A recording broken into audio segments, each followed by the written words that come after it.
Timothy Dalton stars as a criminal willing to name his friends in return for freedom.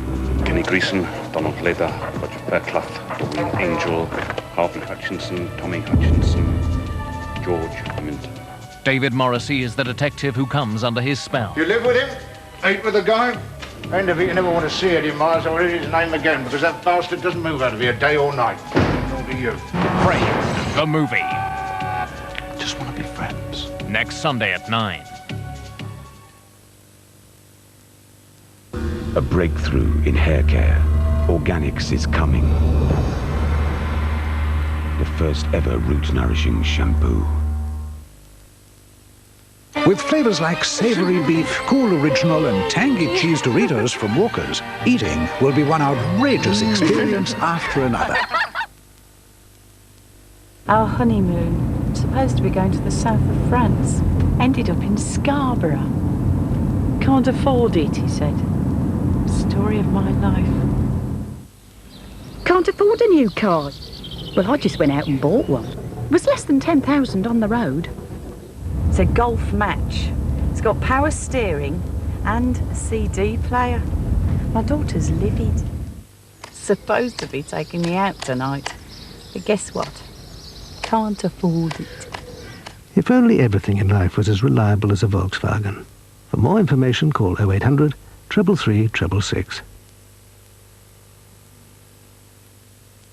This is Roderick Newell, just 6. By the age of 22, he had beaten his parents to death.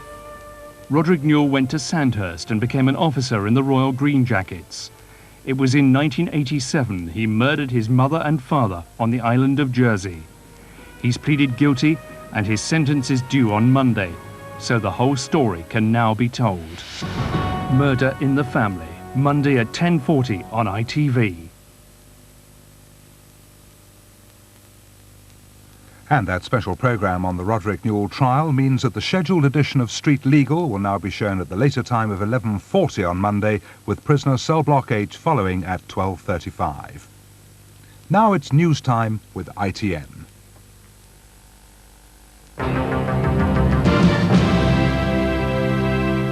Good evening, this is the news from ITN. The headlines. Suspect British trawler has its nets inspected tonight. Do they break international rules? Loyalist terrorists say they killed a pregnant woman in her bedroom. And as the palace goes public again, should the Queen move house? Fishery officers have tonight been measuring the nets of the Cornish trawler suspected of breaking European regulations. The Royal Navy escorted the Charisma into Devonport Naval Base today.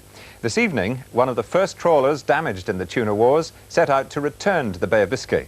The Navy is to send a second ship to protect the British trawlers. Under the escort of HMS Alderney, the trawler Charisma sails into Plymouth Sound, the skipper having been forced to surrender control of his vessel to 5 naval officers. Barry Ball, who'd resisted attempts to sail into Devonport to have his fishing nets examined, claims the officers used a pickaxe and sledgehammer to break into the wheelhouse. Speaking to ITN by phone while leaning out of the window of the bridge, he likened the naval action to that of an SAS hit squad. Well, very frightening. Someone hammering on a door and it's all echoing around you with a 14-pound sledgehammer. It was, very frightening. I think it's downright ridiculous, escorting one of their own into, Devonport for no apparent reason, and they're not doing their job to look after us. This was the moment HMS Anglesey moved in on Charisma to seize her fishing nets. Officers used an inflatable dinghy to board the trawler after receiving complaints from the Spanish that her nets were too long. But Barry Ball, seen here on the left, claims ministry officials approved the nets before he set sail for the Bay of Biscay. His high seas detention has so incensed Cornish fishermen that today they officially complained of the lack of support they're receiving from the Royal Navy. In response, HMS Alderney is expected to set sail for the Bay of Biscay tomorrow, carrying spare fishing nets. What we have asked of the fishermen is, though, because they're fairly spread out, that in return for this additional Navy support, that on a daily basis they notify the ships out there, the Navy ships out there, of their position. Throughout the evening, the nets have been examined here at the naval base. If they are found to be illegal, then the skipper could face a maximum fine of £5,000. Adrian Britton, ITN, Devonport. Protestant and Catholic leaders in Northern Ireland have condemned the killing of a pregnant mother of 5 by Loyalist terrorists. Kathleen O'Hagan was shot in her home in County Tyrone in front of one of her children. A local priest said her killers must have been motivated by blind hatred. In a land of sometimes shocking violence, this is being seen as a new low. Across the province today, disbelief has given way to disgust at what happened in this bungalow. When he returned home from a party early this morning, Paddy O'Hagan found 4 of his 5 sons sitting beside the body of their murdered mother. Kathleen O'Hagan had heard the gunman breaking in. 7 months pregnant, she staggered into the hallway. The men from the Ulster Volunteer Force made her go back into the bedroom where they murdered her. A local priest witnessed the aftermath. And she was crouched down in the corner of the bedroom, beside the head of the bed, just dead there. And the blood marks were right across the wall from one side to the other, right over the baby's cot.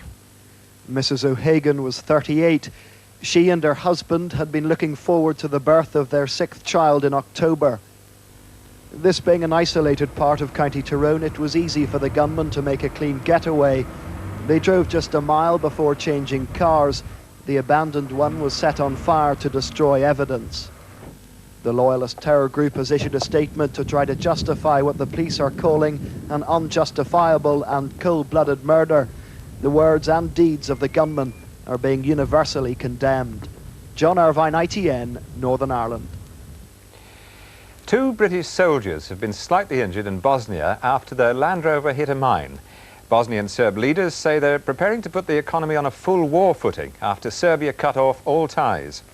Radovan Karadzic says his self-proclaimed state is now totally isolated. Only God is with them.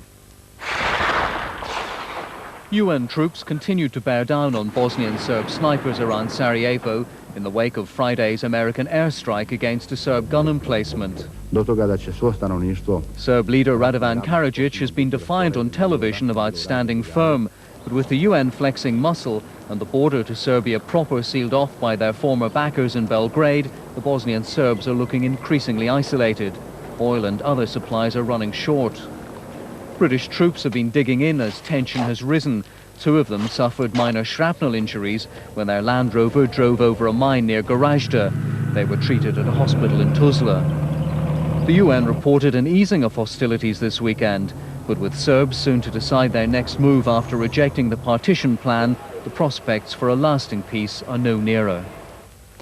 The government has condemned a suggestion by the Shadow Heritage Secretary that the Queen should move out of Buckingham Palace. Mo Mowlam said a new palace should be built to reflect the spirit of the age. But the Heritage Secretary Stephen Dorrell dismissed the idea as bizarre. As Buckingham Palace opened its doors to the public for the 2nd year running, a startling proposal from Labour's heritage spokesman that together with Windsor Castle it should be sold off perhaps to the National Trust, and instead a new modern palace should be built for the royal family. Instead of faded images of past glories, the new People's Palace would be a showcase for contemporary British architecture and design. Mo Mowlam denies that this would devalue the monarchy. Other countries have the confidence to build new buildings to celebrate the future, to say this is what we stand for as we go into the next century. I want Buckingham Palace, Windsor, I want our past to be celebrated, but I also want us to look to the future. We as a country should have the pride and the confidence to do that. Frankly, I think it's bizarre. Firstly, it doesn't show proper respect for this country's history. I think we should be seeking to draw strength from our history, not cut ourselves off from it. And secondly, I think most people will ask, well, how on earth is this going to be paid for? Mo Mowlam suggests a new palace could be paid for by selling palace bonds to the public, and wants other savings too in the millions spent on royal buildings. But selling off Buckingham Palace? Disgusting. This is our heritage, why shouldn't we keep it? It's just England, I think it's part of England. It's got to stay that way. Well, I don't know about selling it to the state, but we've probably got some people in the States that would buy it and give a good price for it. The idea is not official Labour policy, but it's bound to cause controversy over Labour's attitude to the monarchy. Glenn Mathias, ITN, Buckingham Palace. Lady Helen Taylor, the daughter of the Duke and Duchess of Kent, has given birth to a baby boy. Lady Helen married the art dealer Tim Taylor 2 years ago. Their child was born last night in London's Portland Hospital. He's the third grandchild for the Duke and Duchess of Kent and will be 22nd in line to the throne. Mother and baby are both well.